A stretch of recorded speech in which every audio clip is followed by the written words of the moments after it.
श्री गणेशाय नमः।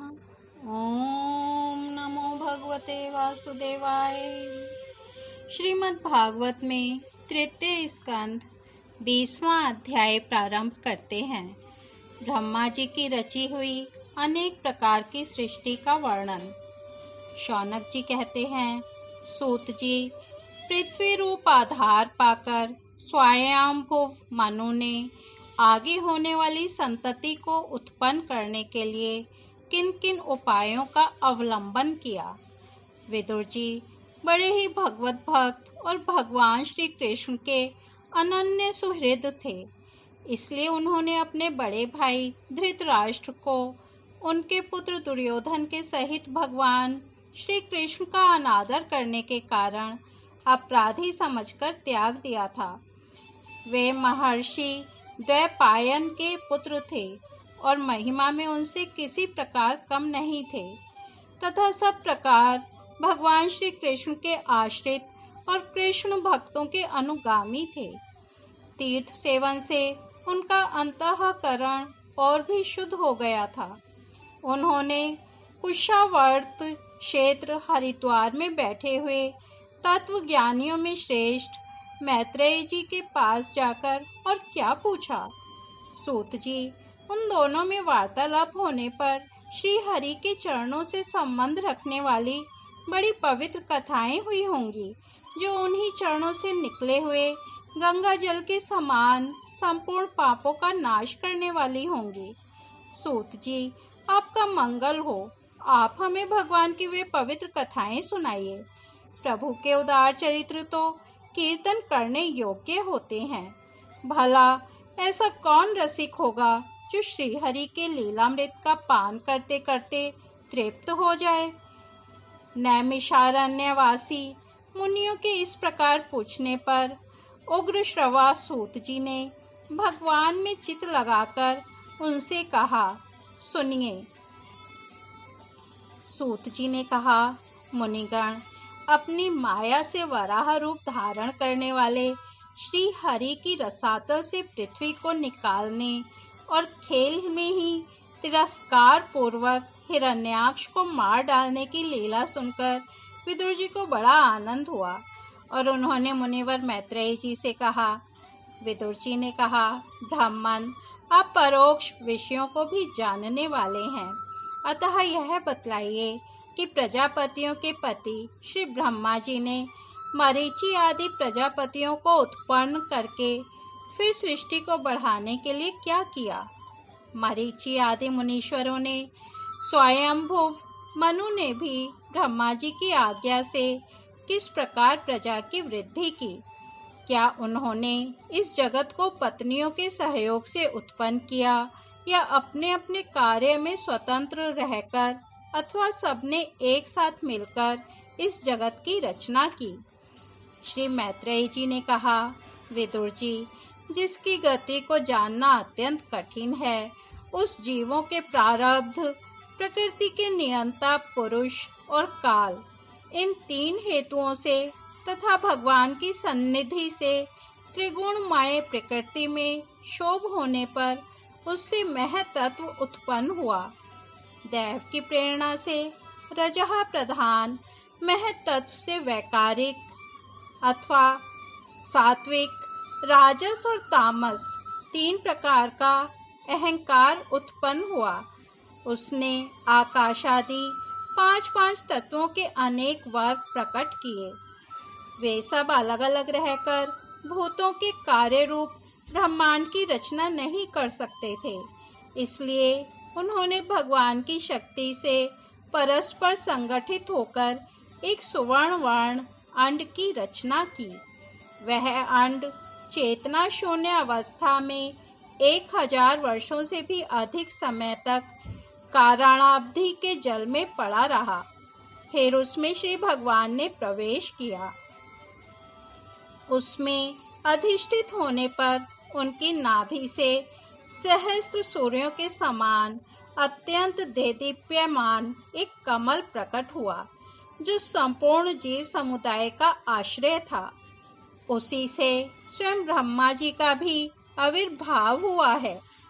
जब ब्रह्मांड के गर्भ रूप जल में शयन करने वाले श्री नारायण देव ने ब्रह्मा जी के अंतःकरण में प्रवेश किया, तब वे पूर्व कल्पों में अपने ही द्वारा निश्चित की हुई नाम रूपमय व्यवस्था के अनुसार लोकों की रचना करने लगे।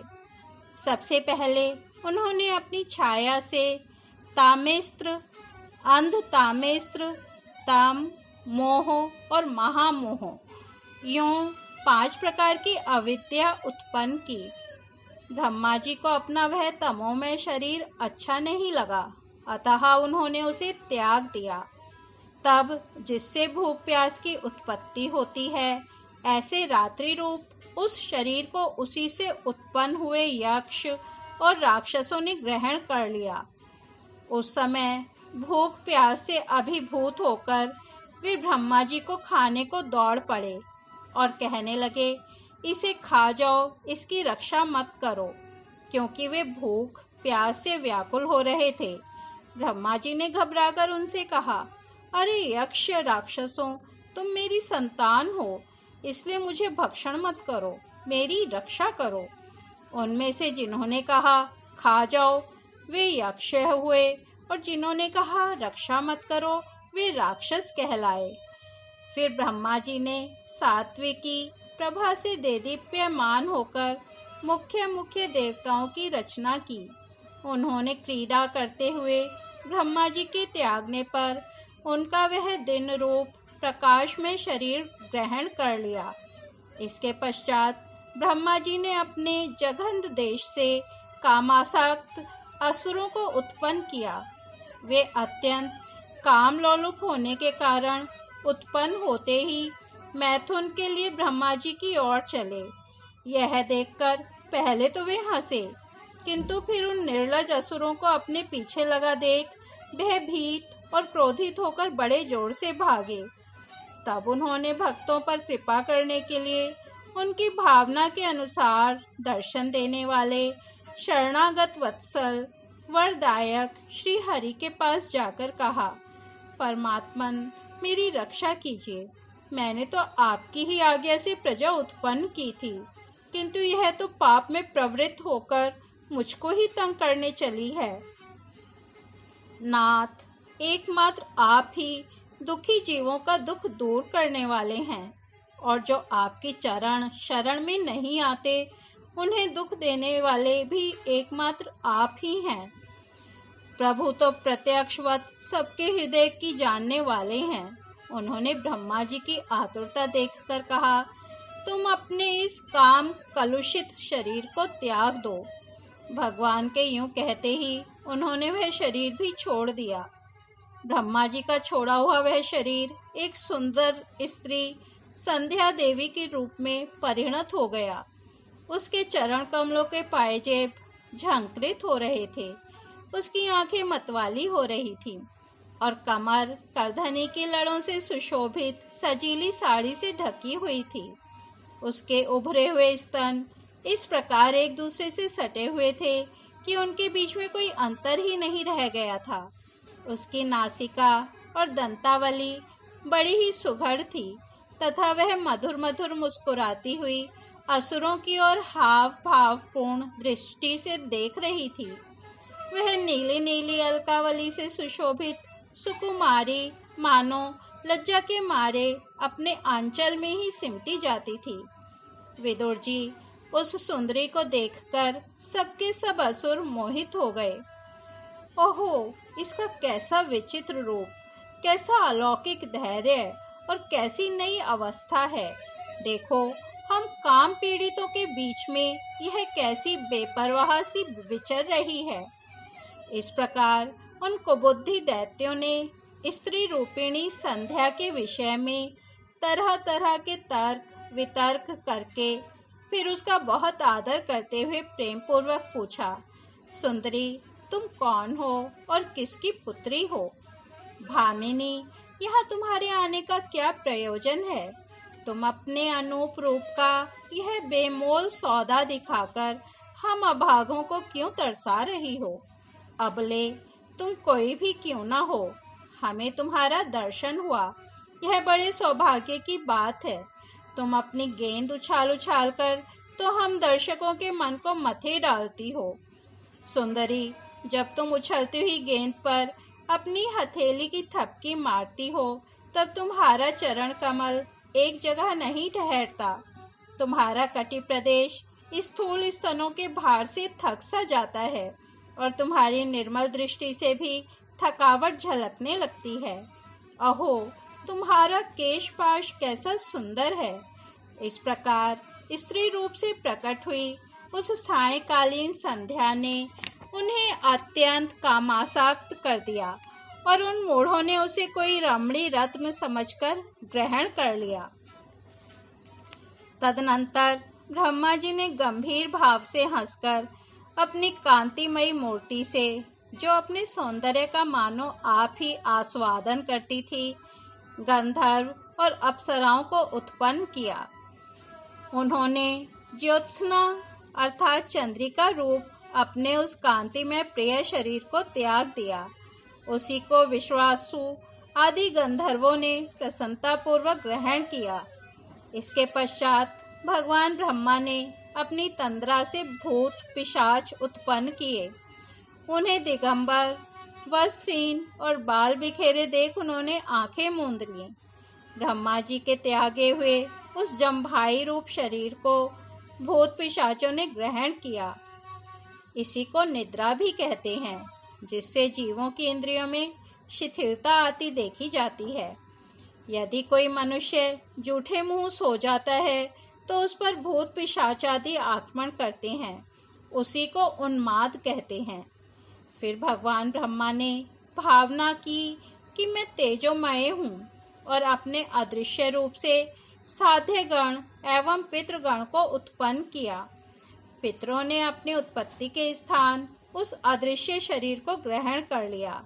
इसी को लक्ष्य में रखकर पंडित जन श्राद्ध आदि के द्वारा पितर और साध्यगणों को क्रमशः कव्य अर्थात पिंड और हव्य अर्पण करते हैं।